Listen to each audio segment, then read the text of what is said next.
জাতিগতভাবে ফিলিস্তিনিদের নির্মূলের লক্ষ্যে গাজা উপত্যকায় শিশুদের হত্যা করছে ইসরায়েল এবং জাতিসংঘের এক স্বাধীন তদন্তে এই তথ্যই উঠে এসেছে। UN independent international commission of ইনকোয়ারির প্রতিবেদন বলছে 2023 সালের অক্টোবরে শুরু হওয়া আগ্রাসনে নিহত ফিলিস্তিনিদের 30% শিশু। কথিত যুদ্ধবিরতির পরও উপত্যকায় শিশু হত্যা বন্ধ হয়নি।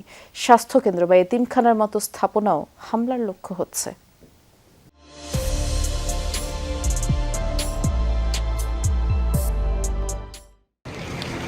যে অবুঝ শিশুর জানা নেই যুদ্ধ কি, তারাই ইসরায়েলি বর্বরতার শিকার।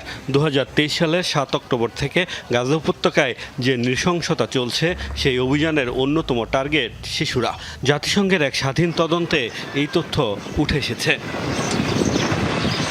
মঙ্গলবার প্রকাশিত প্রতিবেদনে বলা হয় 2023 সালের অক্টোবর থেকে 2025 সালের অক্টোবর পর্যন্ত গাজায় ইসরায়েলি হামলায় 64,000 শিশু হতাহত হয়েছে। মোট প্রাণহানির 30% শিশু।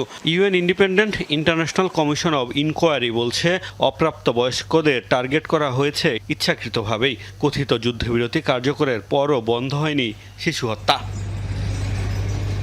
প্রতিবেদন অনুসারে শুধু টার্গেট কিলিং নয়, শিশুদের প্রতি অমানবিক আচরণ এবং যৌন সহিংসতার প্রমাণও মিলেছে।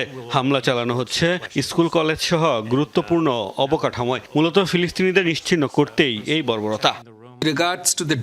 ফিলিস্তিনি শিশুদের ইচ্ছাকৃতভাবে হত্যার প্রমাণ পেয়েছে কমিশন। 2025 সালের অক্টোবরের যুদ্ধবিরতির পরও ফিলিস্তিনি শিশুদের উপর নির্যাতন, অমানবিক আচরণ এবং যৌন সহিংসতা অব্যাহত। এতিমখানা, স্বাস্থ্যসেবা ও শিক্ষা প্রতিষ্ঠানের মতো গুরুত্বপূর্ণ অবকাঠামোকেও করা হয়েছে লক্ষ্যবস্তু।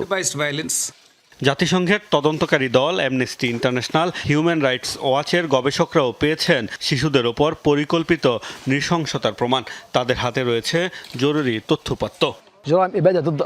ফিলিস্তিনি শিশুদের ওপর দখলদারদের চালানো গণহত্যার আরও একটি প্রমাণ জাতিসংঘের প্রতিবেদন। উপত্যকার শিশু, নারী বা বেসামরিক নাগরিক কেউই রেহাই পায়নি। তারা ইচ্ছাকৃত ও নৃশংসভাবে চালিয়েছে হত্যাকাণ্ড। তাদের উদ্দেশ্যই ছিল গণহত্যা। জাতিসংঘের স্বাধীন এই তদন্তের তথ্য বলছে, শুধু গাজা নয়, দখলকৃত পশ্চিম তীরেও ইসরায়েলি নির্মমতার শিকার হচ্ছে ফিলিস্তিনি শিশুরা। মোস্তফা মাহমুদ, যমুনা নিউজ।